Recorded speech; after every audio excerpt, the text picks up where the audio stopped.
parler un petit peu plus fort que d'habitude. Je vous remercie surtout vous d'être venus aussi nombreux. C'est un instant pour nous important pour la Fédération des entreprises de recyclage. Manuel Burnand et moi allons présenter les chiffres 2020. Pas les chiffres 2021, nous les avons pas encore, mais quand d'autres sortent seulement les chiffres 2019, nous on sort les chiffres 2020. C'est un grand événement pour la Fédération du recyclage, pour les entreprises, pour les présidents de filières nombreux qui sont venus ici vous présenter ces chiffres à mes côtés, mais aussi pour les permanents qui ont travaillé durement pour sortir des chiffres à date up-to-date, comme on dit. Anne-Claire qui est ici, Alain Tripier que je veux remercier aussi. Ils ont stressé jusqu'au dernier moment, mais merci aussi aux entreprises qui ont joué le jeu et qui se sont mobilisées. Voilà, comme vous le savez, ma tête apparaît. Je ne sais pas qui c'est qui synchronise, mais essayez de synchroniser mes propos et les images. Regardez comme je suis beau, regardez comme je parle bien, mais regardez-moi. Je vous rappelle la Fédération des entreprises de recyclage Fédérec qui a été créée en 1945. Représente 1200 entreprises. On est un peu comme Garcimore, on travaille sans filet, mais on va y arriver. Deux très grosses entreprises que vous connaissez tous, des multinationales, jusqu'à des PME, des ETI. Fédérec est partout sur le territoire français. Nous avons la chance d'avoir la véritable représentativité du métier, en vertical comme en horizontal. Je rappelle que nous sommes un modèle unique en Europe et dans le monde. Manuel le confirme, y compris en Suisse. Pourquoi? Parce que la Fédération du recyclage regroupe quasiment toutes les activités qui pratiquent le recyclage. Partout ailleurs, vous pouvez trouver des fédérations. Vous allez par exemple en Italie, pays voisin est reconnu du point de vue du recyclage. La fédération de la ferraille n'est pas la même fédération que celle des métaux. Nous sommes tous regroupés sous tous les métiers du recyclage. Notre volonté, pour les journalistes qui connaissent peu, mais la plupart d'entre vous connaissent très bien la fédération et nos activités, notre but, c'est la valorisation des matières industrielles et les déchets ménagers, la collecte, le tri, et par le tri, produire des matières premières issues du recyclage pour alimenter un modèle de transformation français. La satisfaction du marché national français est notre premier objectif. Ensuite, le surplus va gagner des parts de marché sur les marchés extérieurs, européens en priorité, qui nous font garder beaucoup de parts de marché sur la balance commerciale, mais aussi sauvegarder beaucoup d'emplois non délocalisables.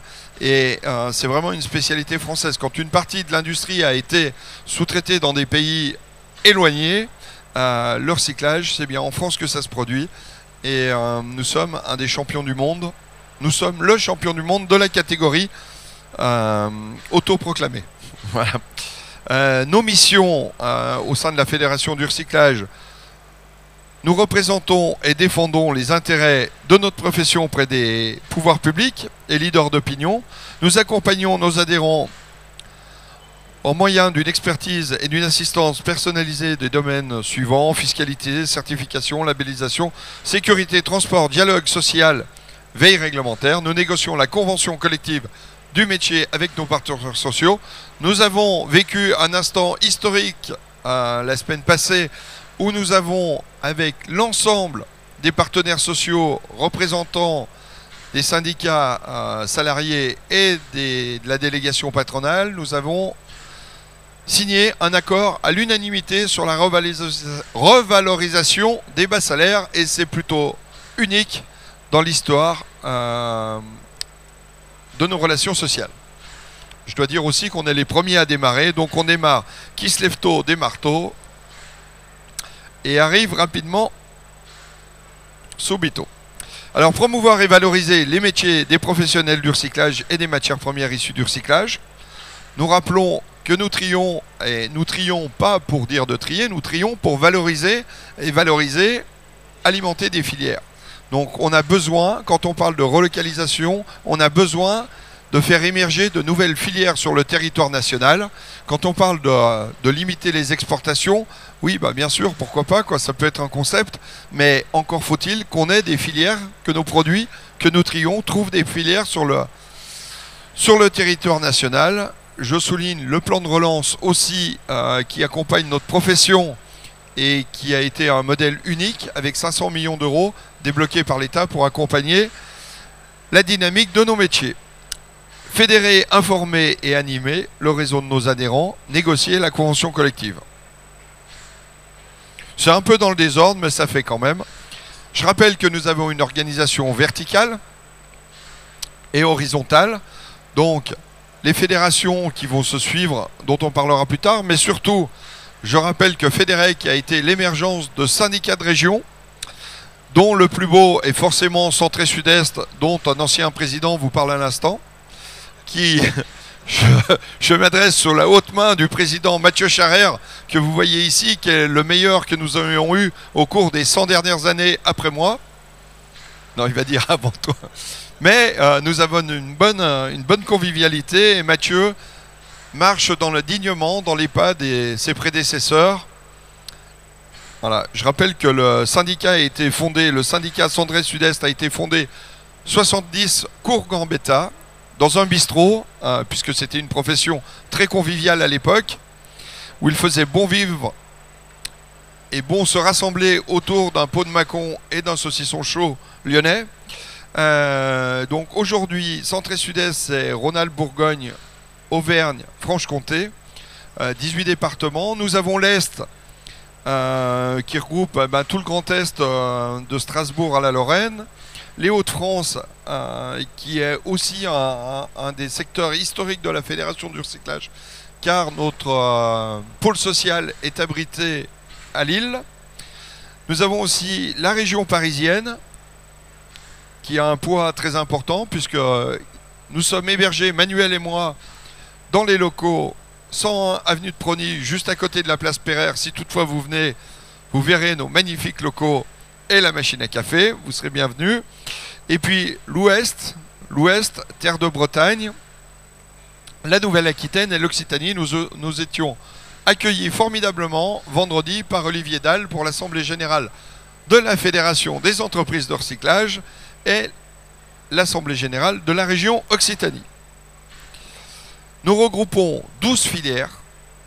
Le BTP, Olivier Ponty, est présent ici, mais ne pourra présenter les chiffres puisqu'il a été obligé de s'absenter sur une autre conférence, avec des enjeux importants sur la REP VHU, qui va être mis en place dans l'année qui vient, sur lequel Fédérec apporte une contribution en rappelant que c'est un nouveau modèle à créer et que plus on se rapproche du modèle existant, moins on prend de risques.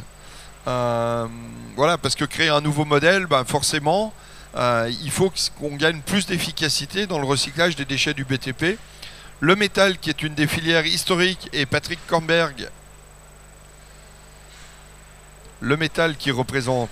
Ah non, ouais, c'est très bon. Le métal, c'est la ferraille. Fédérec Métal.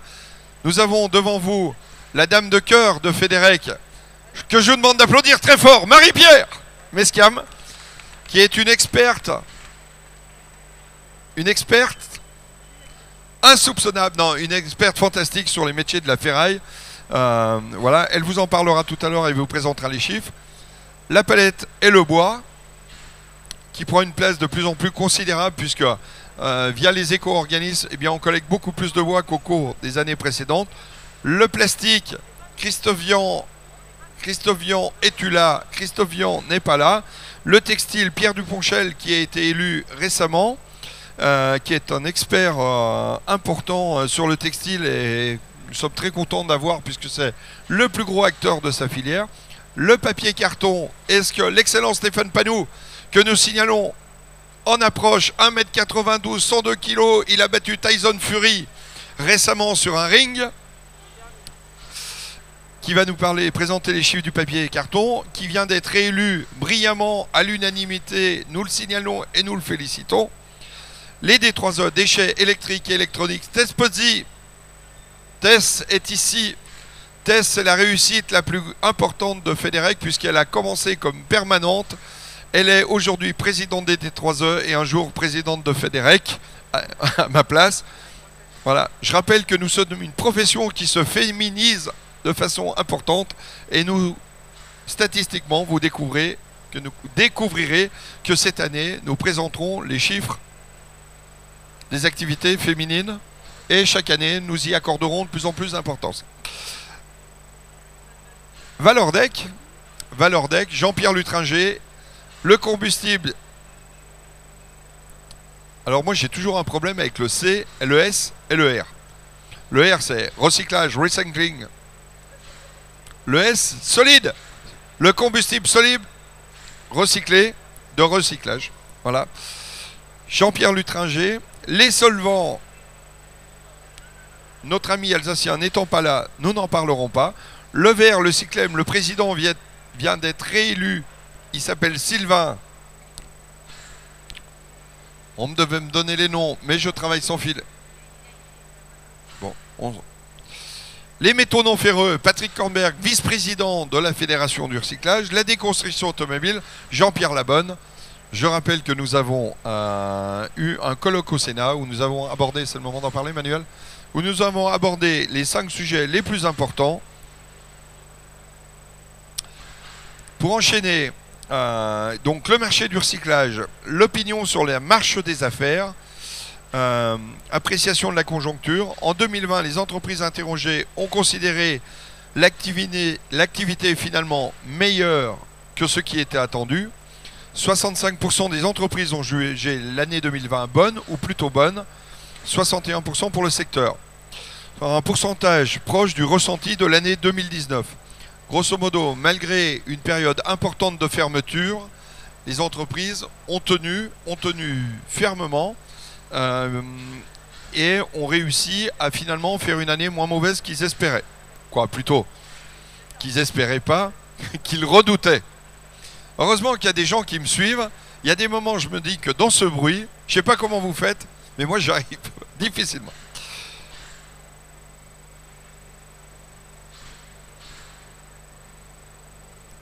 Alors qu'initialement, il y avait 26% qui avaient une opinion positive, peut-être positive de l'année. En 2020, les entreprises anticipent clairement une amélioration de l'activité. Donc c'est une année de rebond. Boosté par le cours des matières, vous avez tous constaté que les matières se sont envolées et ça a complètement changé, j'allais dire, d'une année bonne, ça sera probablement une année record. N'empêche que l'année d'avant aurait pu être une année blanche, elle ne l'a pas été. Vous le verrez à la présentation des chiffres, la profession a plutôt bien résisté. Alors pourquoi elle a bien résisté ? Elle a l'habitude de monter rapidement, la variation de l'activité, la variation des cours, la volatilité des marchés, la volatilité des marchés est quelque chose que nous connaissons bien. Donc on est dans une profession de lutteur, proche des racines agricoles, où il pleut, on fane quand même. Bref, que vous dire ? Si vous voulez, vous pouvez analyser les statistiques de 2020 à 2021. Vous voyez par exemple ici, en 2020, on a 23% de gens qui pensent que c'est une très bonne année. Alors que cette année, c'est 54%. Donc on a doublé le moral des entreprises de recyclage. Et ici, les gens qui ont le sentiment d'avoir fait une année mauvaise, en 2021, vous constatez que c'est 0%. Donc on a quand même 11% l'année d'avant, qu'on fait une mauvaise année. Mais par rapport à d'autres professions, on va dire l'année terrible du Covid a eu 35% de personnes qui ont fait une mauvaise année. Mais cette année, très mauvaise année, 0%, et année moyenne, 4%. Ce qui fait qu'au global, on peut conclure, mon cher Manuel, que c'est avec une certaine fierté que nous vous présentons les chiffres 2020 d'une profession qui a résisté à une année difficile, et c'est avec une certaine espérance que Manuel Burnand va vous présenter les chiffres de 2020 et non de 2021, mais une certaine espérance que nous espérons conclure l'année prochaine en disant que cette année record que nous ressentons au mois d'octobre sera une année conclue au mois de... Quand est-ce qu'on va présenter les chiffres l'année prochaine ?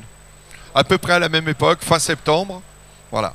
Et on espère qu'on pourra conclure sur une année record pour 2021, 2022 encore plus, et 2023, n'en parlons pas. Manuel Burnand, je te passe la parole. Merci, Président. Donc voilà, 2 temps dans la présentation, je dirais un petit peu les données générales, et puis après ça, les présidents de filière qui vont se succéder. Et quand ils ne sont pas là, bah, je prendrai la parole pour les remplacer au pied levé. Voilà. Je veux bien la zapette, Caroline. Voilà.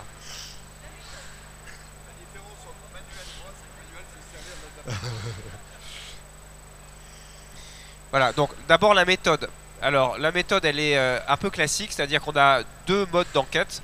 On a un statisticien qui s'occupait des groupes nationaux, qui depuis 2 ans s'occupe également des plus grosses PME, donc avec une approche directe. Et puis derrière des enquêteurs qui font principalement des enquêtes téléphoniques, qui vont regarder les données des PME. Et puis l'élément nouveau aussi, c'est qu'on a pu compléter notre liste des répondants et des établissements avec des données croisées issues de l'OPCO2I. Vous savez que l'OPCO2I collecte les fonds de la formation, et donc ça veut dire qu'ils ont un fichier, et donc les gens y payent, et donc ça veut dire qu'on arrive à les identifier, et dans le même temps on a récupéré les fichiers du ministère de l'Environnement, donc les bases de données GREP. Vous savez que les entreprises classées doivent fournir à l'administration un certain nombre de données sur leur activité déchets, et donc on a pu croiser toutes ces données, donc ce qui fait qu'on a un nouveau référentiel un peu plus précis avec tout ça. Et puis le point important aussi, c'est que on développe le partenariat avec les observatoires régionaux. Vous savez que les régions ont la prérogative déchets depuis la loi NOTRe, et donc ça donc il y a des travaux qui se font avec chaque structure régionale, alors qui sont plus ou moins avancés. Mais l'idée étant d'avoir une bonne vision des flux. Enfin, pour la région, c'est quelque chose d'important parce que il faut imaginer que c'est la ressource industrielle potentielle, les déchets ressources, et donc forcément ça les intéresse de savoir ce qu'elles ont sur leur territoire, secteur par secteur. Voilà, donc on a François Escoffier remercie Alain Tripier, donc qui est notre statisticien, donc l'entreprise Céréo, qui est nommé ici, qui est le chef d'orchestre un peu tout ça, avec Anne-Claire cette année qui s'est collée à l'exercice, et pour sa première, hein, donc c'était un peu stressant, mais bon, elle a fait un très bon travail, très sérieux. Et puis derrière, effectivement, on collecte ces chiffres, et après ça, il faut les analyser, et donc ça c'est le 2e temps qui se passe avec les filières.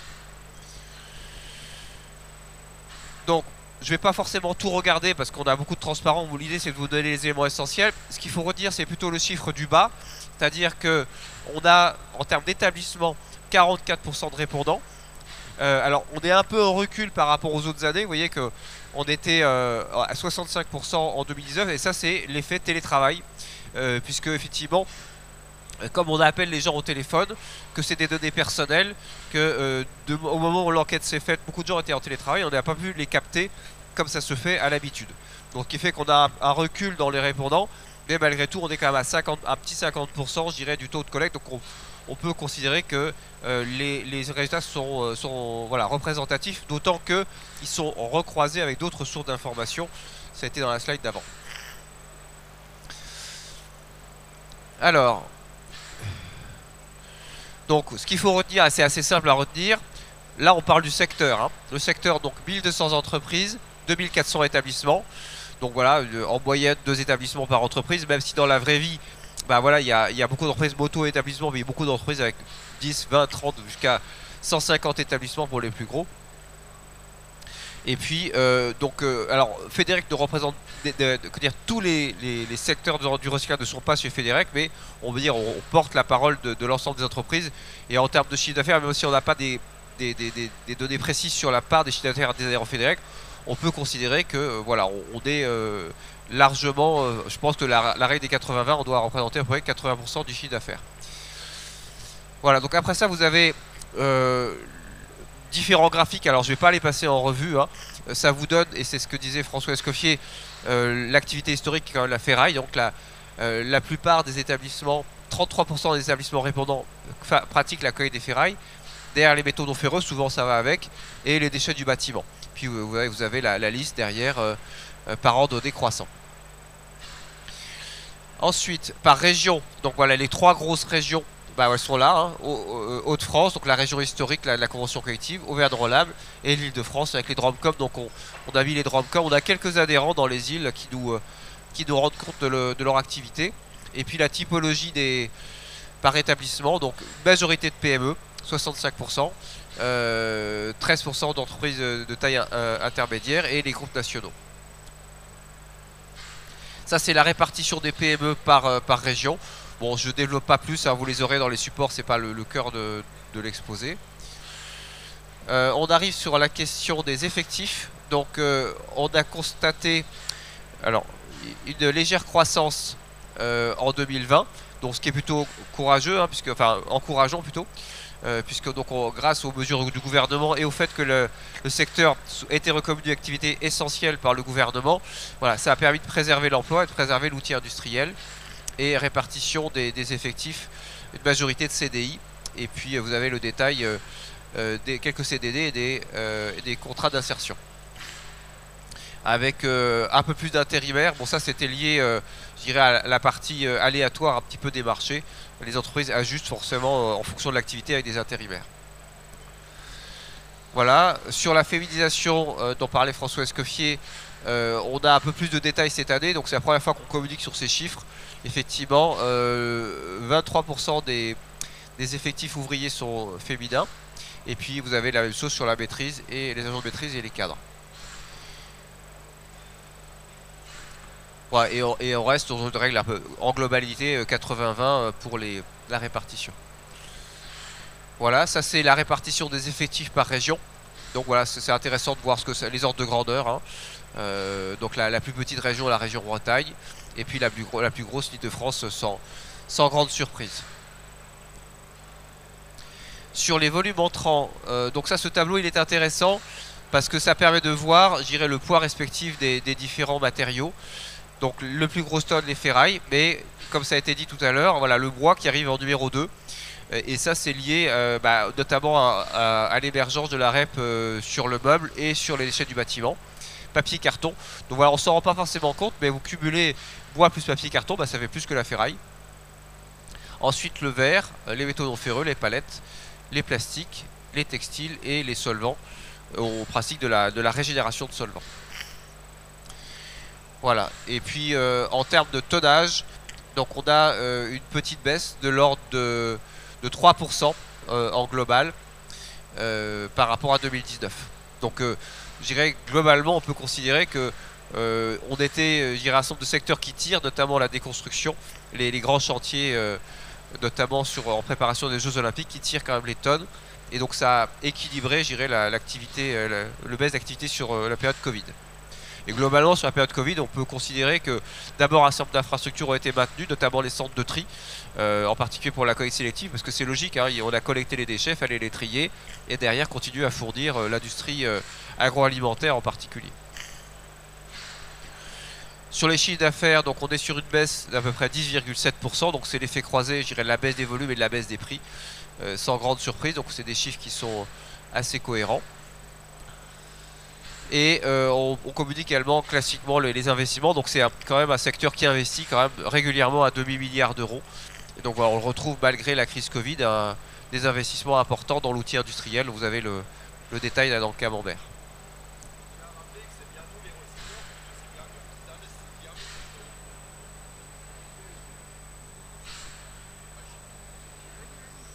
Ah oui, il n'y avait rien à appuyer. Heureusement que vous êtes là, vous, hein, vous êtes précieux. Je rappelle quand même que c'est bien nous les recycleurs, puisque c'est nous qui investissons sur les sites pour faire la transformation et le tri des matières premières issues du recyclage. Et donc quand on entend certains vouloir se positionner sur la posture recyclage, vous comprenez bien que ça nous fait bondir. Ouais, et c'est vraiment quelque chose d'actualité, enfin... Ça a été un des sujets du colloque dont évoquait François Escoffier tout à l'heure, c'est-à-dire qu'on alerte vraiment, si vous voulez, les pouvoirs publics sur le risque de déstructuration de notre secteur. Puisque, en fait, l'ensemble des metteurs en marché à travers leurs éco-organismes ont un effet d'aubaine en se disant, bah voilà, finalement, les matières, je vais les récupérer, maintenant que j'ai les bases de données commerciales je dirais, des adhérents du recyclage, bah voilà, je vais aller sur le marché de la filière aval, c'est-à-dire que je vais préempter les tonnes et les vendre directement.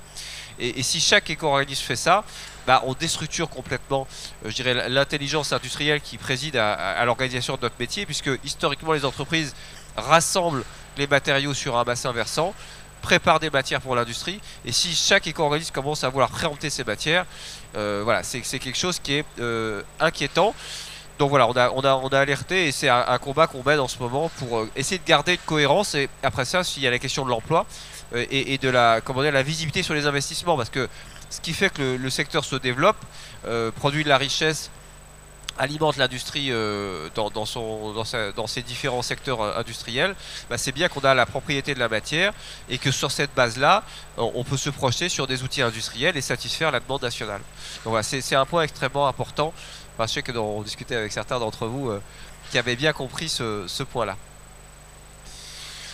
Voilà, donc, et puis ça, vous le savez, enfin, vous le savez ou vous le savez pas, mais effectivement, les intérêts écologiques du recyclage, gain de CO2, puisque voilà, les économies réalisées grâce au recyclage, c'est 84% des émissions du transport aérien français, c'est 16% des émissions du parc automobile, et on a également des émissions évitées en termes d'électricité, enfin d'énergie.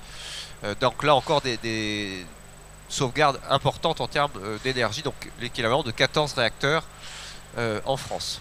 Et donc des chiffres un petit peu de référence, 90% de la production électrique. Donc c'est des équivalences. Alors bien évidemment, ça c'est la totalité du cycle, et y compris la comparaison par rapport à l'extraction minière. Voilà, donc on passe maintenant dans la partie des filières. Alors là, on va jongler un peu avec les intervenants. Voilà, Olivier Parmentier m'a demandé de le représenter pour la partie déchets du bâtiment.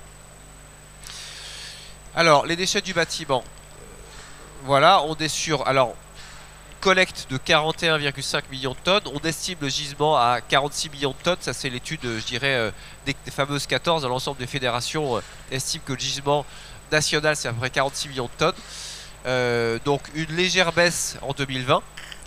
Après une croissance en 2019, pour les raisons crise Covid qu'on a évoquées tout à l'heure. Et puis, principalement des déchets inertes, 72%. Donc, on va expliquer un petit peu en détail. Ensuite des déchets non dangereux, non inertes, et puis un petit peu de déchets dangereux, 4% de déchets dangereux. Et la particularité de cette REP, c'est que d'abord c'est la plus grosse, hein, elle est considérable en termes de tonnage. L'ensemble des autres REP pèse 16 millions de tonnes, et elle a toute la diversité, je dirais, des matériaux, quasiment réunis, toute la diversité des plastiques, le bois, enfin voilà, on retrouve à peu près tous les matériaux, y compris les déchets dangereux, hein, notamment les cartouches. Vous savez, quand vous faites de la colle, des choses comme ça, bah, tous les déchets du bâtiment, on a aussi des déchets dangereux. Et puis bon, j'ai visité l'entreprise d'Olivier Ponty, on retrouve de tout, hein, des bouteilles de gaz, etc. Enfin, ça c'est la filière déchets, hein. Quand vous collectez les déchets, bah, vous découvrez dans la benne ce qu'il y a au moment où vous la videz. Voilà, donc ça c'est un petit peu les commentaires, mais je l'ai évoqué un petit peu tout à l'heure, ralentissement et puis reprise d'activité. Et puis ça, vous l'avez imaginé, c'est-à-dire que l'effet Covid, bah, c'est aussi un changement dans les comportements. C'est-à-dire le télétravail fait que les gens habitent plus la province, vont rénover des maisons. Et donc l'activité est quand même très dynamique. Là-dessus, vous rajoutez, je dirais, les grands travaux structurants. Bon, on a le Grand Paris et puis on a les chantiers du Jeux Olympiques. Et puis tout ce qui est travail, je dirais, mesure d'isolation des bâtiments. On est sur un secteur qui est dynamique et qui va le rester. Et donc il y a les enjeux autour de la REP qui sont effectivement considérables. Et vous avez tous connaissance de ce chantier. Si on rentre un peu dans le détail du flux entrant, vous avez trois marchés. Vous avez la démolition et la déconstruction de bâtiments. Bon, voilà, vous imaginez bien ce que c'est. La rénovation. Et puis la construction d'œuvres. Donc c'est intéressant de voir, c'est le poids respectif un petit peu de ces différents marchés et comment ça se répartit dans les différentes typologies de déchets. Donc je ne vais pas lire le tableau, hein, vous l'aurez dans les supports. Et dans les déchets non dangereux, non inertes, vous avez voilà, tout ce qui est marqué là, plus le bois, le plastique, enfin voilà, tous les matériaux qu'on retrouve. Et jusqu'à maintenant, tout ça c'est traité par des chaînes de tri. Alors forcément vous avez un peu de tri à la source, mais voilà, quand on fait une démolition, l'idée c'est de démolir rapidement. Et donc aujourd'hui, nos entreprises, 80% du marché, c'est de la reprise sur chantier. Vous avez des chantiers de démolition ou de rénovation, et c'est 80% du volume. 20% du volume rentre dans différents types de points de rentrée, les déchetteries municipales, les déchetteries professionnelles, et maintenant la reprise distributeur, parce que c'est l'obligation de reprise qu'ont les metteurs en marché. Et puis donc un petit peu de déchets dangereux, vous avez là les volumes, avec en particulier la question de l'amiante. Alors, on a des réunions extrêmement nombreuses avec l'administration. Il y a eu un gros débat sur l'amiante, puisque un des enjeux de la REP déchets du bâtiment, c'est la reprise gratuite, pour éviter les dépôts sauvages, et pour, en particulier sur l'amiante, éviter que l'amiante soit dispersée dans la nature. Et donc là, il y a des gros enjeux, parce que si vous voulez, le principe de la REP, c'est qu'on la finance sur la mise en marché. Or là, on a affaire à des constructions historiques. On démonte des bâtiments qui ont 50, 60 ans. Et il faut faire peser la charge maintenant sur les gens qui achètent les matériaux. Donc c'est une REP qui est un peu anxiogène pour beaucoup de secteurs, y compris la Fédération de la construction, qui a un risque d'inflation des coûts des matériaux. Bon, là vous avez le détail, ce que c'est qu'on entend par déchets non dangereux, déchets dangereux, inertes. Alors ce qui est intéressant de voir aussi là-dedans, c'est, je dirais, comment ça se passe en termes de valorisation. Puisque voilà, sans surprise, les métaux sont très bien valorisés. Le bois, mais vous voyez qu'il y a encore un petit peu de progrès à faire. Le plâtre, là par contre, on voit qu'il y a une très grosse marge de progression. Puisque voilà, on commence à le recycler, mais il y a, et pour ceux qui vont dans les déchetteries, bah voilà, il y a un effort à faire pour chacun de séparer le plâtre, parce que si vous voulez manger le plâtre forcément avec les autres matériaux, c'est quand même assez difficile de le recycler derrière. Le verre plat, alors là on a une marge de progression qui est considérable, c'est un enjeu carbone qui est important, puisque effectivement quand on recycle le verre, bah voilà, le four qui recycle le calcin a une température moindre que quand on fait à partir des matières premières, et donc il y a un gros intérêt écologique. Le plastique, vous voyez qu'on a aussi là une marge de progression considérable sur le plastique. Et puis il y a des filières émergentes, les moquettes. Ça, on n'y pense pas forcément, mais ça fait partie des déchets qui arrivent dans la filière. Bon, je ne vais pas être trop long, vous aurez tous les supports parce que sinon on va dériver. Voilà, et en résumé, chiffre d'affaires en baisse. Voilà, avec moins 3% en collecte, mais une baisse de chiffre d'affaires d'à peu près 10%. Donc là, sachant que c'est une filière qui est principalement en prestation. Donc ça veut dire qu'il y a eu quand même une compression du coût à la tonne d'enlèvement des déchets. Voilà, les perspectives, bon, ça a été évoqué. La mise en place de la REP, personne ne sait aujourd'hui comment elle va s'organiser. Hein, on a un décret, un projet de texte qui est assez ouvert entre une partie financière et une partie comment dire, opérationnelle. Nous, ce qu'on dit, c'est que quand une filière est mature, qu'il y a déjà un outil industriel, la bonne démarche, c'est de financer pour faire les progressions. Et vous avez vu, là où est-ce qu'on doit progresser sur les différents secteurs, bah, c'est là où il faut mettre l'argent, et que voilà, il y a déjà un tissu d'entreprise en place, et que la démarche financière nous paraît être la bonne démarche. Bon, bien sûr, il y a les questions de traçabilité, et il y a une diversité d'approches qui sont en cours d'étude. Et puis un point important qui est porté par Fédérec, il y aura une conférence sur ce sujet-là, sur la formation diagnostiqueur. Donc ça, c'est Fédérec qui est un petit peu à l'avant-garde de ça.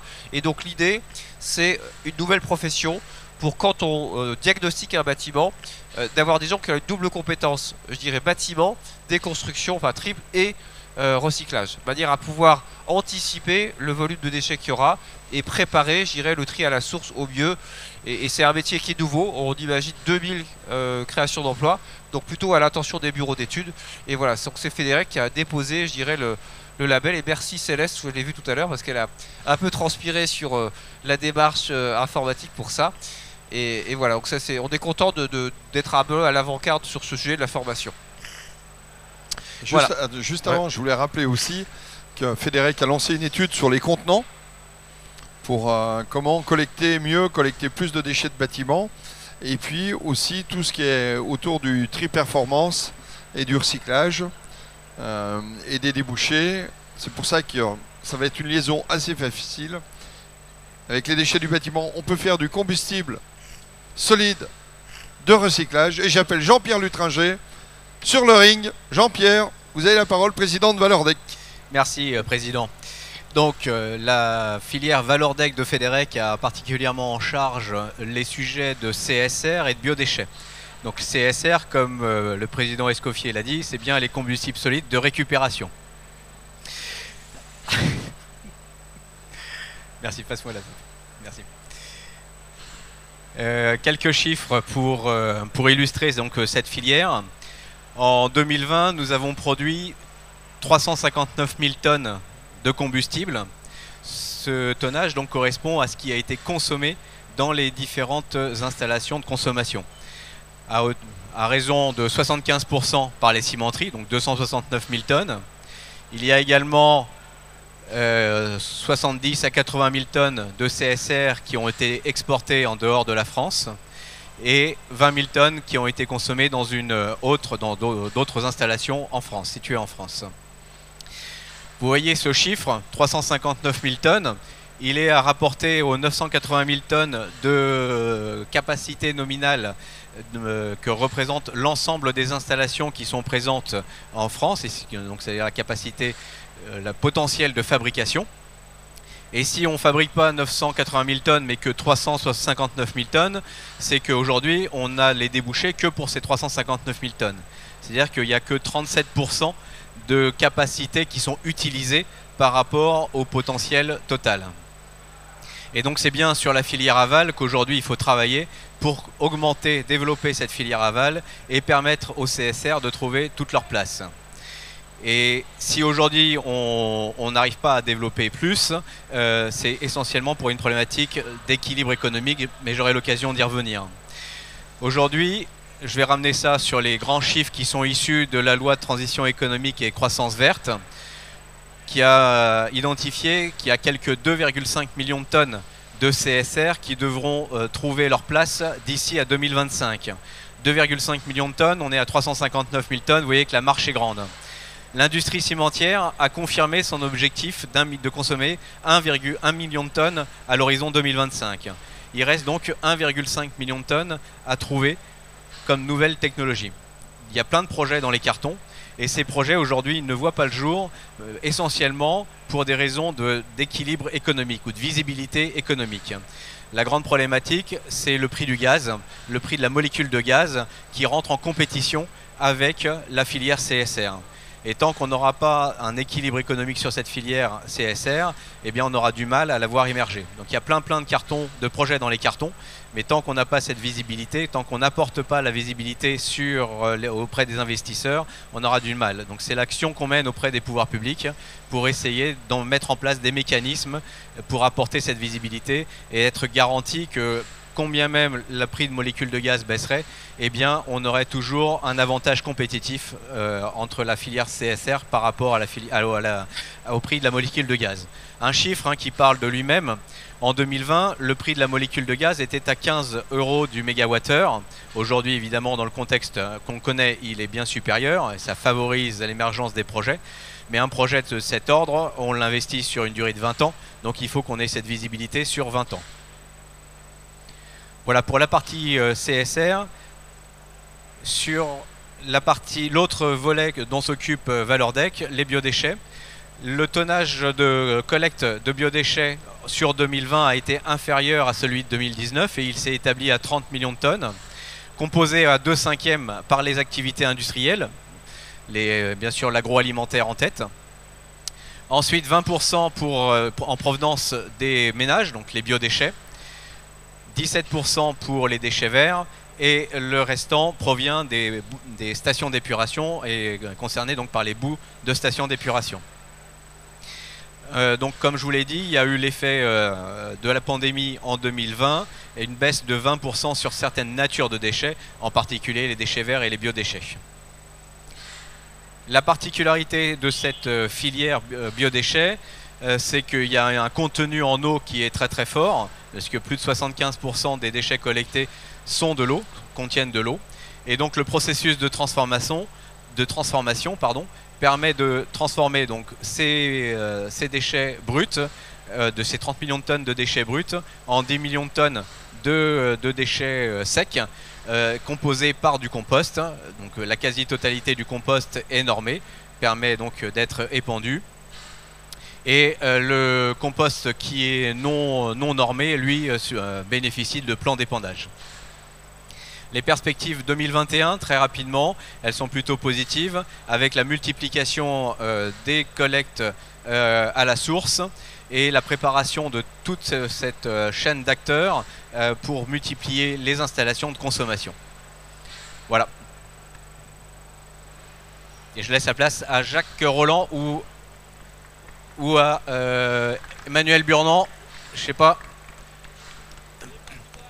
Bon, et bien alors, On continue peut-être.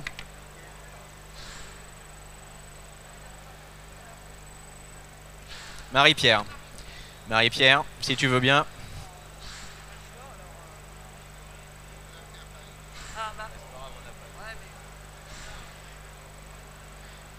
Bah, si.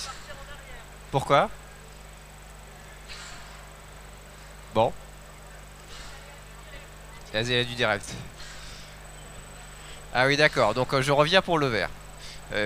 Jean-Pierre a été très rapide. Voilà, un petit mot sur le verre. Donc là, je représente Jacques Roland. Donc, Jacques Roland qui a préparé un petit peu ces éléments et qui a été... Fédéric Vert a procédé à de nouvelles élections et donc maintenant on a un nouveau président du groupe Sibelco, donc Sylvain Ourqueby, voilà, qui a été élu il y a une dizaine de jours. Voilà. Donc Fédéric Vert, classiquement on a deux marchés. Hein, on a le verre d'emballage, hein, les bouteilles en verre que tout le monde connaît bien, et on a également le verre industriel avec deux types de verre. Le verre issu des véhicules hors d'usage, le verre plat, les pare-brises, et puis le verre issu du bâtiment. Voilà, et donc ce qui est intéressant de voir, c'est que alors pour cette première année, on a pu réunir les deux chiffres des volumes collectés, donc une majorité de verre d'emballage, une filière extrêmement mature, et la filière de verre plat qui commence à émerger avec des problématiques spécifiques. Hein, vous savez bien, dans les pare-brises, vous avez une feuille en PVB à l'intérieur, donc le process de traitement du pare-brise est forcément spécifique. Voilà, derrière on a la répartition, je dirais, entre la production et l'exportation. Donc 7% du verre collecté est exporté et le reste sert à alimenter l'industrie verrière française. Et puis on a un petit peu de vente de verre. Voilà, vous avez la répartition des ventes. Donc ça c'est au niveau des verriers entre la France, l'Europe et hors UE. Voilà, donc la demande au cassin qui diminue sensiblement de manière structurelle. Lié à la baisse de la production viticole. Donc ça c'est un peu surprenant, mais parce qu'effectivement ça a été un peu les conséquences de la crise Covid, puisque alors non, c'est pas surprenant puisque on a ralenti quand même l'exportation de vin, de champagne, etc. Et donc ça explique le recul en 2020 de la consommation par les verriers. Voilà. Et puis baisse des exportations liée à la crise sanitaire, plus la concurrence étrangère et la montée en charge du cubi-carton. Voilà, substitution, vente en plus grande quantité pour le vin. Voilà, donc sinon, donc, en termes de chiffre d'affaires, on a plutôt été sur un chiffre d'affaires en hausse, puisque vous voyez 130 millions d'euros contre 108 l'année précédente. Et puis les perspectives, donc voilà, on espère, je dirais, un décollage de la filière sur le verre plat, même si il ne faut pas se leurrer, ça sera compliqué parce que entre démolir un bâtiment et aller chercher la fenêtre qui est au 5e étage et la descendre proprement et avoir toute la filière de recyclage du verre plat derrière, ça va être extrêmement coûteux. Et c'est le cœur un petit peu de la difficulté de cette filière verre plat, c'est le coût et comment on répercute le coût sur l'acheteur initial. Voilà, on a mis en place un engagement donc, historique hein, sur le développement de la filière verre avec une plateforme si vous voulez aller regarder la cartographie des différents acteurs. Et puis des potentialités d'amélioration sur la qualité du verre automobile, puisque aujourd'hui on a un taux de recyclage du verre qui est quand même pas encore optimal. On peut imaginer qu'avec la REP VHU on va accroître légèrement cette collecte du verre plat. Voilà Marie-Pierre, c'est à ton tour. Oui, je parle pas trop loin, j'ai compris le message.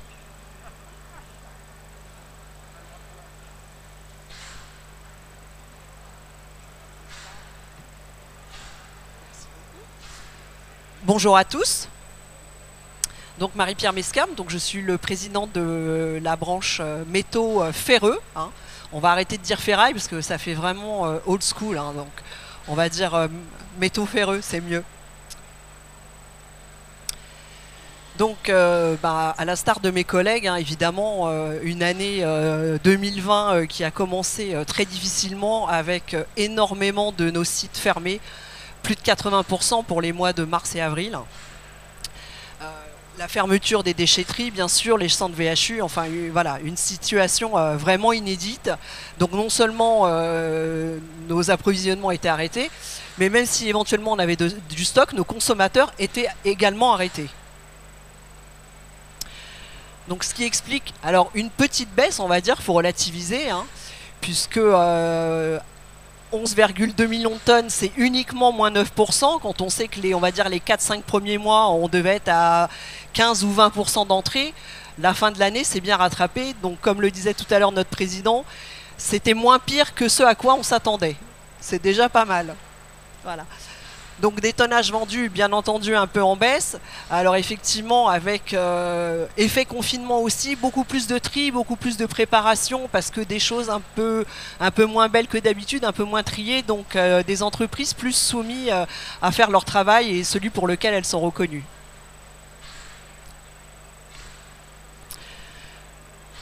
Donc une petite baisse, comme je le disais tout à l'heure, donc selon les secteurs un peu différentes. Donc on a vu notamment une baisse sur les chutes neuves et les tournures qui sont des marchandises et des déchets provenant d'industrie. Donc avec la fermeture de beaucoup d'industries, les problèmes qu'on a connus dans l'industrie automobile, sur l'aéronautique. Donc forcément ça a une influence sur les chutes produites et celles que nous récupérons. Les répartitions sont à peu près similaires à 2019, donc effectivement, hors la baisse des chutes neuves et tournures, donc on est en baisse de 11%. Alors, il faut savoir que c'est quand même une catégorie de déchets, parce qu'avant qu'ils passent chez nous, ce sont encore des déchets.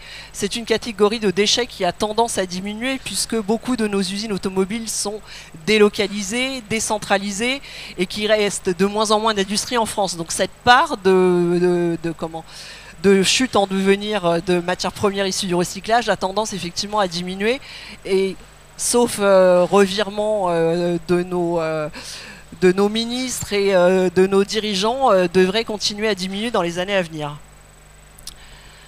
Donc la répartition des volumes vendus selon les destinations, donc contrairement à ce que tout le monde peut penser, la plupart des marchandises restent en Europe. Vous voyez qu'il y a 3% qui sont vendus hors UE en ce qui concerne les métaux ferreux. Et donc ça représente vraiment une part très infime. La plupart des marchandises restent en France et voire en Europe. Après, encore une fois, comme je le dis, il faut encore que nos consommateurs soient là, que quand on produit de poire, ils n'aient pas besoin de pommes et inversement. Donc la plupart de nos marchandises restent en Europe. Voilà, je tiens à le souligner. En ce qui concerne les cours, effectivement, un effondrement, bien entendu, pas de marché, pas de production, pas de consommateurs, pas de prix, hein. Donc un effondrement des prix au cours du premier semestre, qui heureusement, à l'instar des volumes, a vu une évolution assez favorable en fin d'année et continue en 2021, mais on ne va pas trop dévoiler de secrets. Donc un chiffre d'affaires un petit peu en baisse, effectivement, à 1,6 milliard, enfin 66 milliards d'euros, contre 2,01 milliards d'euros en 2019. Donc 17%, effectivement, entre la baisse des cours et la baisse des volumes. Effet cumulé, effet qui se coule, donc voilà. Alors les cours des ferrailles, effectivement, à partir du mois de septembre, se sont bien redressés. On continue à se redresser en ce début d'année 2021, avec effectivement des cours qui ont quasiment doublé. Ça se tasse un peu. Alors aujourd'hui, comme on parlait tout à l'heure, Jean-Pierre parlait de la molécule de gaz qui a fait un bond. Il y a la molécule de gaz, mais il y a aussi l'électricité. Il faut savoir que nos consommateurs sont de gros consommateurs, c'est le moment de le dire, d'énergie, et que l'impact sur leur coût de fabrication peut être de 100 ou 200, voire 300 euros pour certains. Donc effectivement, en cette fin d'année, on a une petite redescente des prix et un peu moins de besoins, mais somme toute, l'année 2021 sera une bonne année au niveau des volumes, hein. Donc voilà, donc où je voulais en venir tout à l'heure, donc avec nos pommes et nos poires, n'est-ce pas? C'est qu'aujourd'hui, la profession est assez inquiète sur les velléités d'interdire l'exportation. Alors encore une fois, de déchets. Je rappelle que pour les métaux ferreux, on ne fait pas de déchets, on fait des matières premières issues du recyclage, hein. Le déchet, c'est l'étape d'avant. Qu'aujourd'hui, on consomme, comme on l'a montré, tous les chiffres Federec l'ont montré tout à l'heure, les tonnes en France particulièrement, en Europe, hein, et qu'il y a très peu d'exports qui s'en vont dans des pays exotiques. Maintenant, mon confrère qui arrive derrière moi vous dira la même chose pour les métaux non ferreux. Aujourd'hui, on livre nos métaux là où il y a de la consommation. Et là où il y a de la consommation, c'est là où il y a les usines de production. Donc commençons déjà par relocaliser nos usines de production et après éventuellement on pourra parler d'arrêter d'exporter hors UE. Donc voilà, donc on est effectivement très inquiet parce que si on arrête effectivement d'avoir aussi des débouchés, parce que comme je le disais, si on a des pommes et qu'ils veulent des poires, eh ben on arrêtera de produire des pommes, donc on arrêtera de recycler, on arrêtera d'investir et voilà, c'est un cercle vicieux et c'est extrêmement dangereux. Et malgré tout ce que peut nous dire voilà, certains des fédérations confrères comme A3M ou des gens comme ça, nous on est tout à fait prêts à livrer en France, bien entendu, faut-il encore qu'ils consomment. Alors même s'ils ont des grandes visions pour la décarbonation à 3 ans, 5 ans, 10 ans, les lois qui pourraient être votées aujourd'hui, c'est pas dans 10 ans qu'on va les appliquer. Donc soyons pragmatiques, regardons ce qui se fait. On produit des matières premières qui sont aussi soumises à des cours. Donc ne faisons pas n'importe quoi. On ne produit pas des déchets qu'on expédie à l'étranger pour être traités.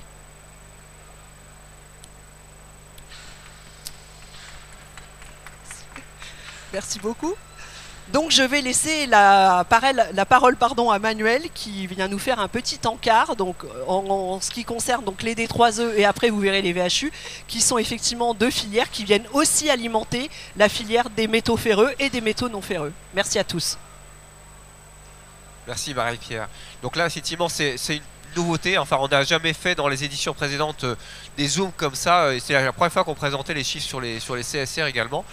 Donc voilà, les D3E, donc on a, vous savez, deux types de points d'entrée de la filière, hein, les distributeurs et les déchetteries municipales essentiellement, avec donc quand même beaucoup de points, une bonne couverture du territoire, 624 sites de collecte et de traitement, et donc une filière très particulière puisqu'elle s'est modernisée extrêmement rapidement. Et là pour le coup, comme on partait entre guillemets, pas de rien parce que c'était avant la filière ferraille, là, ça avait du sens d'avoir un éco-organisme opérationnel qui a passé des marchés et qui a permis de faire émerger un outil industriel. C'est pour ça que c'est intéressant, quand on fait le parallèle avec les autres filières, de dire que dans certains cas, ça avait du sens d'avoir une filière opérationnelle et le cas de la filière des 3E est là. Et pour le coup, on a une filière qui est très performante puisque voilà, les taux de valorisation sont très satisfaisants. Derrière, l'enjeu, c'est la collecte puisque, je ne sais pas si on a les chiffres sur la mise en marché, mais on doit, à mon avis, être entre 70 et 80% de la collecte du gisement. Et donc voilà, des résultats quand même assez satisfaisants, donc, et en collecte et en traitement, puisque la France est quand même un des pays qui présente les meilleures performances en termes de recyclage et de valorisation sur les D3E. Et puis donc une filière particulière, puisque on a voilà, les différents cadeaux, donc je les ai évoqués, un petit peu d'économie sociale et solidaire, et puis les enjeux. Donc voilà, sur le contenu, bah, vous avez le camembert là qui vous dit ce qu'il y a dans les D3E, donc avec notamment 19% de plastique, hein, c'est quand même significatif.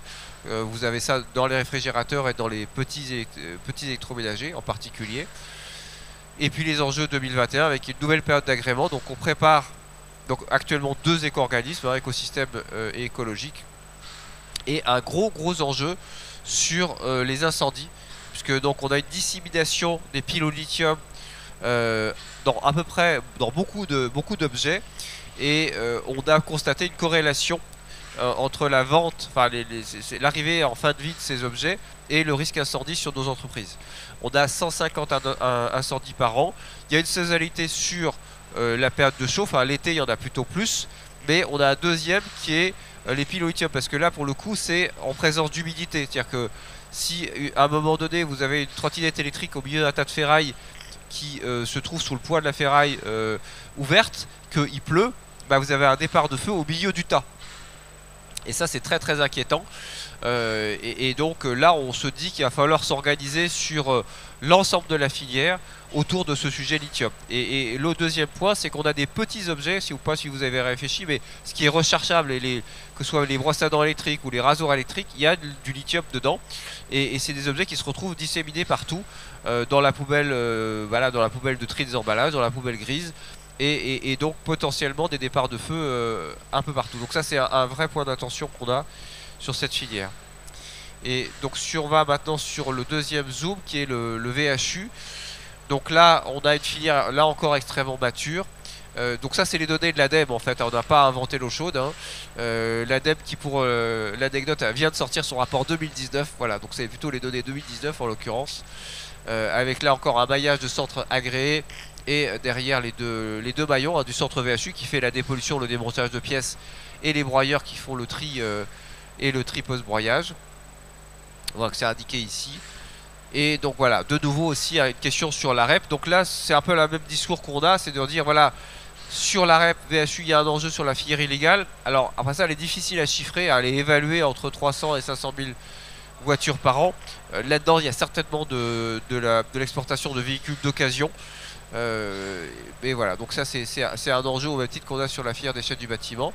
Et puis surtout, la modification du parc avec l'arrivée des voitures électriques et hybrides et ce fameux risque incendie et surtout un temps de traitement de dépollution qui est beaucoup plus important que sur les véhicules thermiques.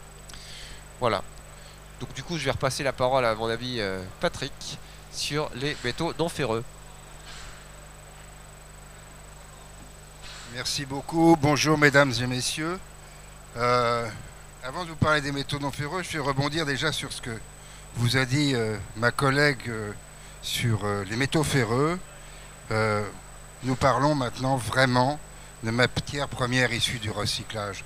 Plus on va, plus on voudrait sortir de nos activités ce mot déchet qui est un mot bâtard pour nos activités parce que nous avons des matières revalorisables avec une grande valeur, en tout cas une valeur certaine, et c'est pour ça que ce mot matière première issue du recyclage est quand même très important et je voudrais le signaler, c'est pour ça que je rebondis par rapport à ce qui a été dit. En ce qui concerne les métaux non ferreux, bien évidemment, on est exactement dans la même, dans la même lignée, dans le même travail qu'on a eu en 2020 avec les métaux ferreux. Nous avons baissé de 11% notre volume, les mois de fermeture de pandémie, le fait que beaucoup d'usines étaient fermées, que nos apporteurs qui nous amènent des métaux non ferreux sur nos sites divers et variés ne sont pas arrivés. Donc cette non-activité a été particulièrement ressentie et heureusement que nous avons été considérés très rapidement comme activité essentielle, ce qui fait que nous avons pu reprendre assez rapidement une activité et on a quelque peu, pas tout autant, mais quelque peu rattrapé un tout petit peu nos volumes pour l'année 2020.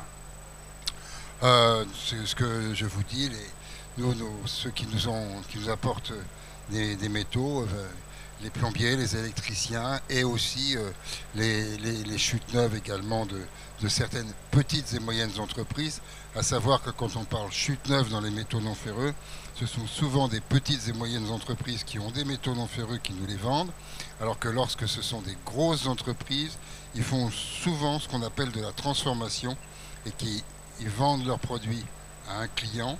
Ce client leur restitue sous une forme de transformation leurs déchets et c'est ce que j'appellerais moi un circuit court. Donc dans ce qu'on vous parle au niveau des chutes neuves, ce sont des chutes neuves majoritairement de petites et moyennes entreprises qui nous revendent leurs produits. On passe... non, c'est pas celui-là. Next. En ce qui concerne le volume, bon, bien évidemment 1 700 000 tonnes par rapport à l'année précédente qui était de l'ordre de 1 900 000 tonnes. On reste toujours globalement avec une mine urbaine sur le territoire national qui est relativement stable. Il n'y a jamais de volume particulier en hausse ou en baisse qui sont particuliers. On a vendu un peu plus de zinc parce que les cours du zinc ont été un petit peu meilleurs à la fin de l'année 2020. L'aluminium reste toujours le métal le plus vendu par son volume. Peu de densité mais gros volume. Et en ce qui concerne les câbles de cuivre qui sont une activité que nous avons, il y a une petite baisse mais qui a été compensée par une vente de cuivre parce que nos entreprises ont pris de plus en plus ce qu'on appelle des grenailleuses.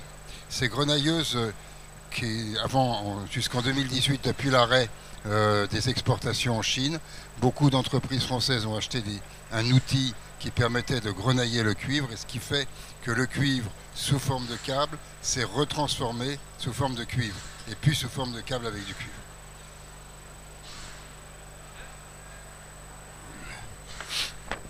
Next. Ah bah écoutez, je suis pas très... Ah, c'est pas un T3E parce qu'il y a peut-être une pile au lithium à l'intérieur.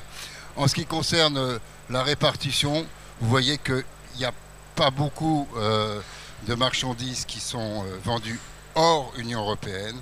Il y a toujours un énorme débat quand on éteint certaines personnes qui disent que la marchandise s'en va dans des pays étrangers hors Union européenne. C'est très petit. Sachez que malheureusement, dans les métaux non ferreux, à part certaines activités, la majorité des usines ne sont plus en France, et ce depuis une vingtaine d'années, et je le regrette fortement. Et néanmoins, heureusement que nous avons des usines européennes en Espagne, en Italie, en Allemagne, avec lesquelles nous travaillons et qui nous rachètent les métaux non ferreux que nous avons préparés, triés, conditionnés et classés. En ce qui concerne le chiffre d'affaires, bien évidemment, il a baissé, mais sur toute l'activité Federec, je reconnais que ça reste encore les métaux non ferreux qui restent le chiffre d'affaires le plus important avec 2 490 millions, une baisse de 8% qui n'est pas étonnante vu l'année 2020. Sur l'année 2021, tout comme la ferraille, on peut dire que l'activité est bonne, la demande est bonne, les usines consommatrices ont besoin de marchandises et vu les cours des métaux non ferreux, tout comme la ferraille, ont particulièrement augmenté, notamment le cuivre, donc ça a eu un impact assez important. Attention, ce qui est en train de se passer aujourd'hui est quand même très embêtant parce que je fais un petit écart, mais comme vous l'entendez aujourd'hui, les voitures d'occasion se vendent très bien parce que les voitures neuves ne se vendent pas bien. Pourquoi elles ne se vendent pas bien? C'est pas qu'elles ne se vendent pas bien, c'est qu'aujourd'hui, compte tenu qu'ils ont besoin de semi-conducteurs, que ces semi-conducteurs qui viennent majoritairement de Taïwan n'arrivent pas. Donc quand une usine constructeur automobile achète nos matières, elles ont besoin d'avoir toutes les matières dans leur supply chain pour pouvoir construire leur voiture. Donc aujourd'hui, il y a un tout petit peu de recul de livraison de nos produits parce que il n'y a pas les outils, il y a tous les demi-produits, c'est la même chose pour des machines à laver. Si demain matin vous voulez acheter une nouvelle machine à laver, je ne suis pas sûr, si votre distributeur ne l'a pas en stock, que vous allez l'avoir dans 8 jours. Tout ça à cause de ce problème de semi-conducteurs. Et ces semi-conducteurs sont vendus particulièrement en priorité en Asie. Donc ce qui fait que pour l'instant, c'est le marché asiatique qui les reçoit en priorité par rapport au marché européen, ce qui crée une déstabilisation. Et en ce qui concerne l'aluminium, il faut savoir qu'il y a aussi une autre chose. Le silicium a été multiplié par 1300%. 1300% d'augmentation du silicium sur des lingots d'aluminium qui peuvent détenir 7, 8, 9% d'aluminium, ça a un impact. Plus l'augmentation du prix du gaz, qui est quand même très important. On est passé de 16 € à 145 € le kilowatt de gaz. Ça a un impact aussi très important. Donc l'activité est effectivement correcte en 2021, mais on est très vigilant à cause de ces différents problèmes qui sont en train de venir maintenant. On espère qu'en 2022, les choses se passeront mieux. Voilà, je serai disponible tout à l'heure si vous avez besoin.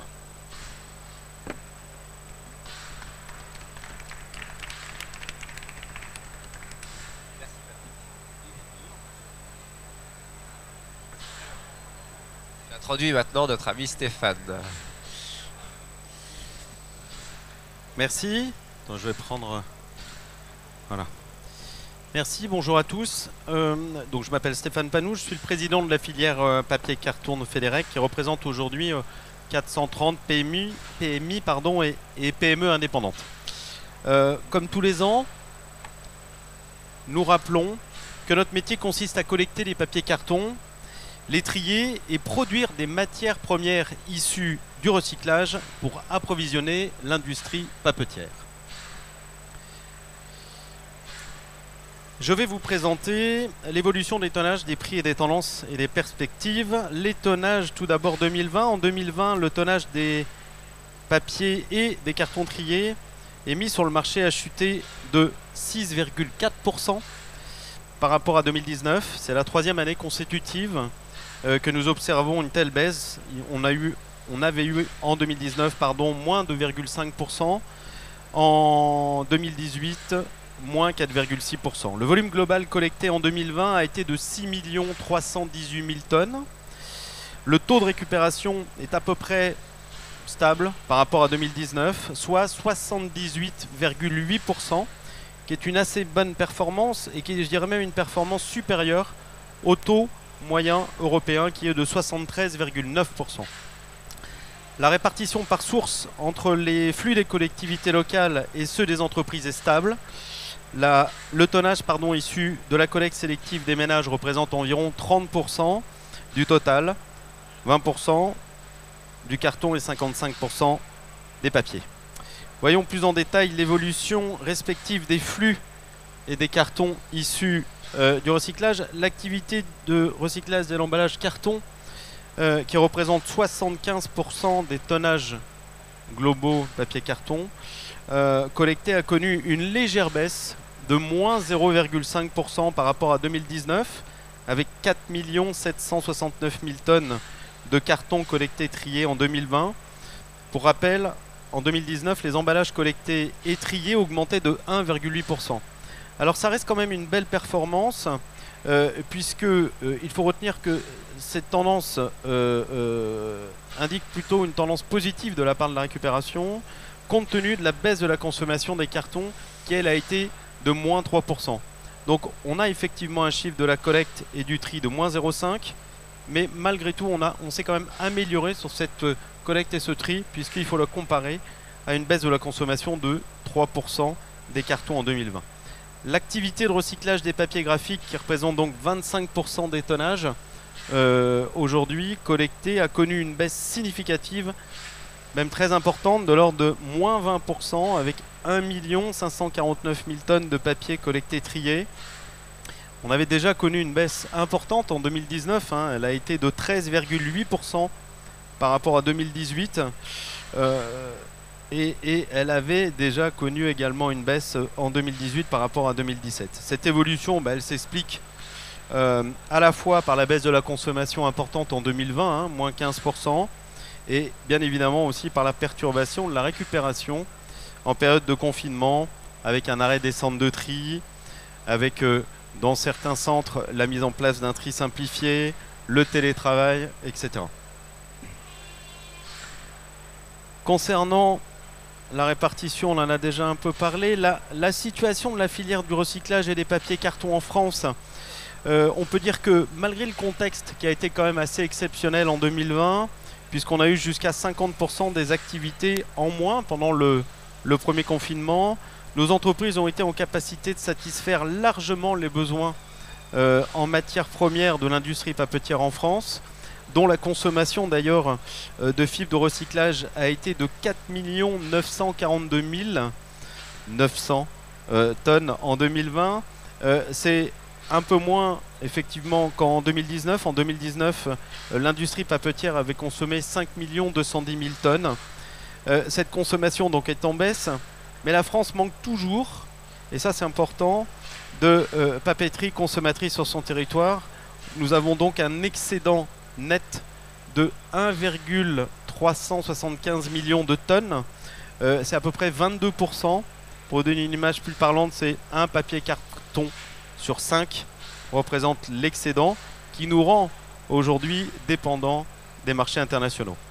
Il faut quand même dire, à l'instar de mes petits collègues tout à l'heure, que sur les 6 318 000 tonnes qui ont été vendues en 2020, 64% l'ont été en France, 32% en Europe et 4% hors UE.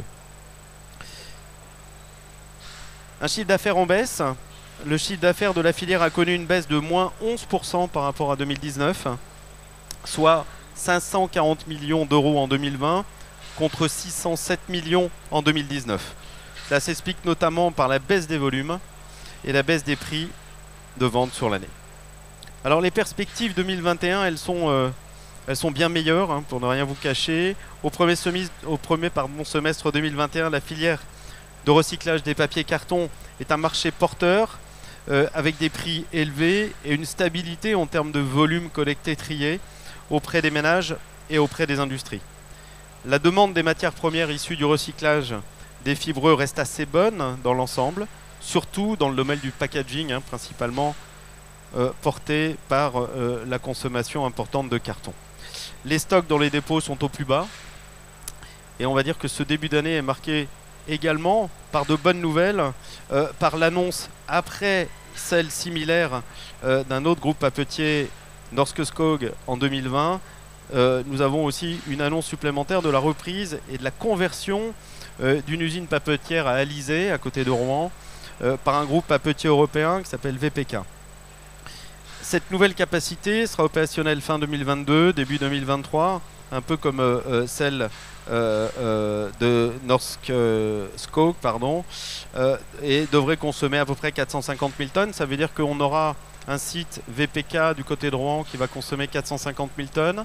Aussi, probablement en 2023, un autre site à Golbet dans les Vosges qui va consommer donc à peu près 600 000 tonnes de carton. Ça veut dire qu'on va avoir, fin 2022, début 2023, une capacité supplémentaire dans le carton et dans la production de carton de l'ordre d'1 million de tonnes, ce qui contribuera bien évidemment à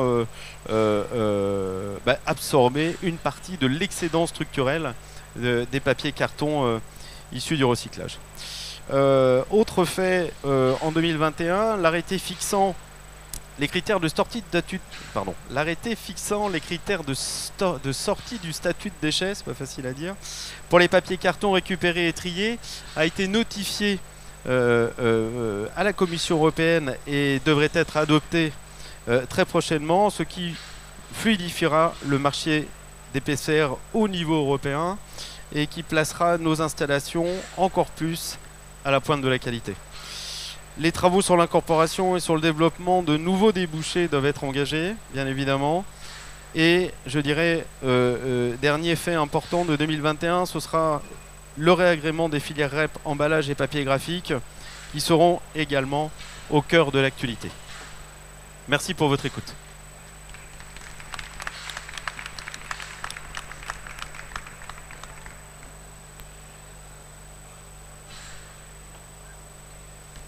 Voilà, donc il y avait d'autres diapos, mais je pense qu'il a dit l'essentiel. Alors sur la filière bois, donc Patrice Berthomier, donc je crois qu'il n'est pas là, donc je vais le remplacer. Donc cette filière bois, donc un volume collecté important, bon malgré tout en baisse par rapport à 2019. Vous avez ici les typologies de collecte, donc des déchets en mélange, déchets non dangereux en mélange, la collecte du service public de gestion des déchets.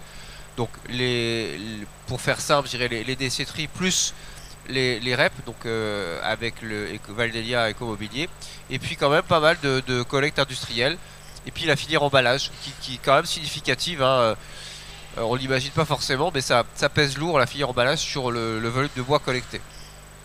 Derrière, on a deux types de valorisation, la valorisation matière, essentiellement pas de tiers, et la valorisation en énergie.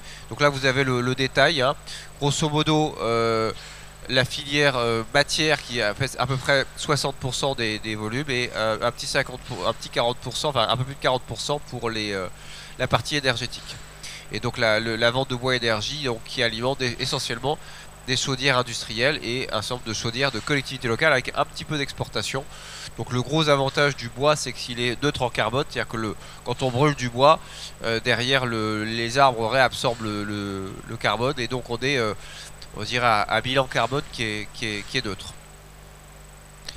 Voilà, donc derrière il y a quelques données sur les palettes, donc assez stable. Donc là on est plutôt sur la prestation, sachant que les palettes, il y a sur 100 palettes collectées, il y en a à peu près 10 qui partent dans la filière de recyclage. Le reste c'est du réemploi, parce qu'on les répare et on les remet sur le marché.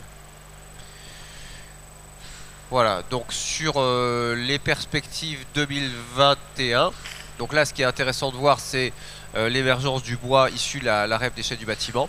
Alors c'est intéressant, c'est qu'il n'a pas la même tête, hein. Le bois des meubles il est très propre. Le bois issu des déchets du bâtiment, en général, il y a un petit peu de plâtre, enfin, il est moins propre. Donc ça veut dire que sur la partie matière, on aura peut-être des contraintes supplémentaires. et donc avec donc un ensemble de projets sur la valorisation du bois qui rejoint aussi un petit peu la filière CSR, puisque donc sur la partie énergie il y a une demande également. Voilà, donc la palette, bon, j'en ai un petit peu parlé, c'est un marché assez spécifique.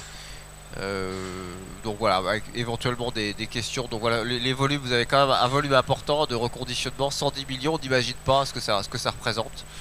Et les chiffres qu'on évoquait tout à l'heure, bon, j'avais dit, j'étais pas très loin de la réalité, hein, essentiellement du réemploi, et puis le reste en valorisation matière, un petit peu en énergie.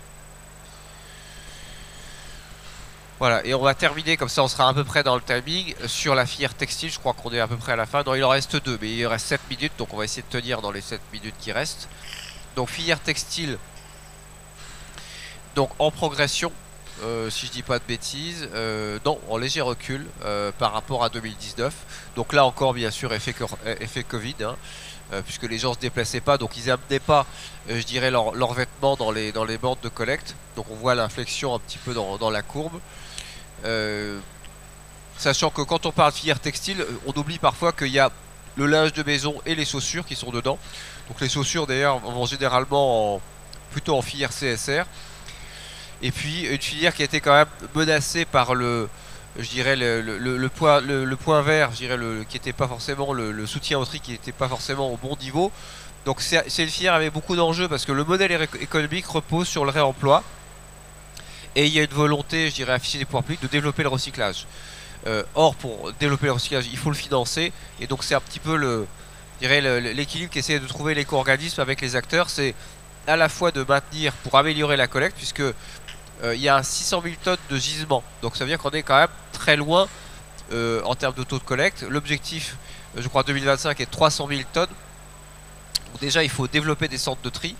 Et puis, il faut opérer cette mutation avec d'énormes bénéfices environnementaux si on arrivait notamment à faire de l'isolant, et c'est le cas par exemple des vieux jeans. Vous pouvez faire des isolants substitution de la laine de verre ou de la laine de roche pour le bâtiment. Donc une filière, je dirais, qui est à imaginer pour une conversion d'un modèle, et une filière qui crée beaucoup d'emplois, hein, puisque on imagine qu'avec passer à 50 000 tonnes en plus, on crée de mémoire, je crois que c'est, ça doit être dans le rapport entre 1000 et 2000 emplois. Donc voilà, une filière qui est voilà, riche en termes de création d'emplois. Et puis là, vous avez, je dirais, l'origine de la collecte. Bon, c'est intéressant, vous voyez que le gros de la collecte, c'est les conteneurs, les apports en déchetterie, les associations, les vestiaires, et puis après ça, c'est marginal. Et derrière la vente, donc principalement de réemploi réutilisation, 56,6%. Ensuite, l'effilochage, c'est-à-dire qu'en fait, on fait du tissu, principalement. Non, l'effilochage c'est pour faire plutôt de la sonorisation, et les chiffons d'essuyage, donc là on découpe les draps, par exemple les draps de la grand-mère, on les découpe et on fait des chiffons pour la carrosserie par exemple. Et puis un petit peu de filière CSR, 10%. Voilà, bon, je vais pas passer en détail des chiffres, vous les avez dans le rapport. Et donc voilà, un chiffre d'affaires en fort recul au cours de l'année 2020. Donc et donc derrière, l'année 2021 qui se profile par contre pour le coup plutôt bien, avec une dynamique, je dirais, à la fois des volontés de développement industriel des acteurs et un soutien par le plan de relance. On le voit pas forcément, elle n'est pas forcément mis en exergue, mais le plan de relance, il y a quelques dizaines de millions d'euros pour développer cette filière. Voilà, donc on a vu, je dirais, pendant cette crise sanitaire, notamment le problème d'abandon, hein, des vêtements sur les bornes, et donc absolument un enjeu vraiment de salubrité publique, hein, parce que le vêtement il se décompose avec la pluie, et donc il faut absolument que cette filière tourne. Et les blocages qu'on a eu sur la vente, puisque effectivement beaucoup de ventes à la grande exportation, et donc avec la crise Covid, une filière qui a été très, très contrainte, avec des soutiens qui ont été apportés pour le stockage en attendant que les filières se réouvrent, et puis des enjeux sur le statut aussi, est-ce qu'on exporte en déchets ou pas en déchets, des enjeux un peu juridiques. Voilà, et on va terminer, donc, puisque je crois que c'est la dernière, c'est ça, je regarde avec Claire qui a fait les PowerPoint, donc sur les filières plastiques. Et Monsieur Dalpont, il était venu pour ça, pour les filières plastiques, et puis il a supporté toutes les autres filières. Donc voilà, on va... Voilà. Donc la filière plastique emblématique, hein, 922 000 tonnes collectées. Alors, c'est marrant parce que dans les plastiques, chacun imagine voilà, le bac jaune, mais en fait, la réalité des tonnes, c'est quand même une majorité de collecte industrielle, avec les emballages industriels et commerciaux, les plastiques issus du traitement des véhicules hors d'usage, en particulier les réservoirs à carburant et les pare-chocs, hein, qui font le gros de la filière pour le VHU. Les D3E, on l'a vu, hein, si vous vous rappelez, 23% de mémoire de plastique dans les D3E, c'est important. Et puis les déchets du bâtiment qui vont dire grossir cette filière. La mise en marché pour les plastiques, c'est à peu près entre 4,8 millions de tonnes. Hein. C'est ce qu'on imagine. Donc on voit qu'il y a encore une marge de progression qui est importante. Mais une bonne partie du plastique, il est encore stocké, notamment dans les bâtiments. Et ça va être intéressant de voir comment il y aura un effet d'accélération. Et puis, chose qu'on ne réalise pas, c'est que l'extension des consignes de tri, elle a plutôt tendance à dégrader le flux. C'est-à-dire qu'en fait, vous mettez tous les plastiques ménagers dans la poubelle jaune, bah, le résultat des courses, c'est que c'est plus difficile parce que vous avez une plus grande diversité et qu'il y a un certain nombre de plastiques qui ne sont pas recyclables. Et donc ça veut dire paradoxalement, on améliore la collecte mais on dégrade je dirais le taux de valorisation, puisqu'il y a des refus de tri qui sont importants, le temps qu'on passe sur des emballages recyclables. Et ça c'est tout le débat qu'on a avec les différents acteurs pour aller vers la recyclabilité effective. Voilà, là vous avez le sourcing, comment ça se décompose hein, sur les plastiques qui sont collectés aujourd'hui. Donc 28% des emballages ménagers, 31% les emballages industriels et commerciaux. Alors pour mémoire, il y a une REP qui arrive en 2025. Ça fait un peu peur aux acteurs, hein, puisque aujourd'hui c'est du marché B2B. Donc voilà, potentiellement un bouleversement du marché. Le bâtiment, 15%, et l'automobile. Donc voilà, avec sur l'automobile, en fait, un gros potentiel apparent, puisque les voitures, c'est entre 150 et 200 kg de plastique par voiture. Mais dans la vraie vie, c'est quand même une très grande hétérogénéité des flux. Et puis en termes de résine, la résine majoritaire, c'est le PET. Voilà, donc vous avez dans le diagramme en haut à droite. Suivi donc en bleu ciel, ça doit être le PEHD et le Polypro. Et puis derrière, vous avez les autres résines. Et ça, c'est sur les emballages collecte sélective en haut. Et en bas, vous avez les emballages industriels. C'est intéressant de voir que la répartition par résine est quand même assez différente entre les deux sourcils. Voilà. Et puis ça, c'est les ventes. Donc les ventes, donc vous voyez qu'en l'inflexion en 2020, on vend plus sur le territoire national, le reste sur l'Europe. Donc il y a quand même une attractivité de l'Europe. Un certain nombre de pays, notamment comme la Pologne, qui sont à l'achat. Et la Pologne s'est beaucoup investi sur cette filière du recyclage grâce à des financements européens. Et un petit peu de grande exportation. Et là, vous avez je dirais des exemples hein, de matériaux, enfin de produits rapportés aux différentes résines. Donc le HD c'est haute densité, le BD c'est basse densité, hein, pour ceux qui ne savent pas, qui ne sont pas des experts des plastiques. Voilà. Donc bon, après ça, Stéphane l'avait évoqué un petit peu pendant le confinement, ralentissement des collectes, arrêt des ventes, donc effondrement des cours. Donc ça a été assez compliqué puisque le pétrole est passé en prix négatif, donc ça veut dire que les acheteurs se sont rués sur le vierge et ont laissé tomber le recyclage. Et donc c'est problématique parce que les matières elles continuent d'arriver dans les centres de tri mais il n'y a plus les ventes. Donc on a demandé un soutien à la tonne et ça c'était une des particularités de la France qui a été très réactive, qui a donné un financement pour soutenir un peu artificiellement les cours le temps que la machine redémarre. Et puis là pour l'instant, pour la coup, on est dans une situation un peu opposée avec le remontée des prix du pétrole et donc le recyclage qui redevient attractif. Et on a vraiment argumenté auprès des pouvoirs publics en disant voilà, il faut soutenir les centres de tri parce qu'on ne peut pas casser l'outil du recyclage comme ça. Et ça c'est un peu l'apprentissage, hein, comment on a dû gérer une crise. Et j'allais dire on l'a très bien géré globalement, collectivement avec les pouvoirs publics, la main dans la main pour sauvegarder l'emploi et l'outil industriel. Voilà, je crois qu'on termine sur les chiffres d'affaires. Donc chiffre d'affaires plutôt en baisse, hein, de manière significative. Et là c'est l'effet prix de vente, hein, avec ce que j'ai évoqué à l'instant sur la baisse, c'est les conséquences de la baisse du prix du pétrole. Les perspectives 2021, donc qui sont plutôt bonnes hein, pour le recyclage des plastiques, même s'il y a un certain nombre d'enjeux, et notamment l'enjeu de la propriété de la matière. Hein, et on ne sait pas très bien qu'est-ce qui va se passer, et on se bagarre un peu pour garder cette propriété de la matière et dire avoir un schéma industriel qui soit performant. Voilà, je crois qu'on a terminé. Donc peut-être si le président veut faire un petit mot de conclusion, je ne sais pas si on peut prendre quelques minutes pour des questions. S'il y a des questions dans la salle, peut faire circuler le micro. Ouais, Myriam. Oui, juste une petite question. Le polystyrène, est-ce qu'il est acté qu'il sera interdit en 2025? Normalement, si on n'a pas trouvé de voie de recyclage du polystyrène des pots de yaourt, il doit être interdit en 2025, c'est la loi. J'ai cru comprendre que c'était plus ou moins acté maintenant. Qu'on laissait tomber la tentative de recycler le polystyrène des pots de yaourt, est-ce que vous savez? Sur le coup, je suis pas un spécialiste des plastiques, donc il y en a un dans la salle. Diat, je sais pas si Diat sait répondre à la question. Sur la question du polystyrène des pots de yaourt, je sais que ça a fait un grand débat. Voilà. Qu'est-ce que Diat peut nous répondre? Est-ce qu'à 2025, il n'y aura plus de polystyrène pour les pots de yaourt? Bonjour à tous. Oui, alors moi je suis chargée de mission sur les filières de... Si ça marche, il faut qu'elle le colle. Elle le colle sur le menton et ça ira très bien. Faites comme moi, Diane, vous collez comme ça. Voilà. Tout va bien, vous m'entendez? Oui, on vous entend. D'accord. Alors oui, moi je suis en charge de la filière du recyclage des plastiques. C'est pour ça qu'on me pose la question directement.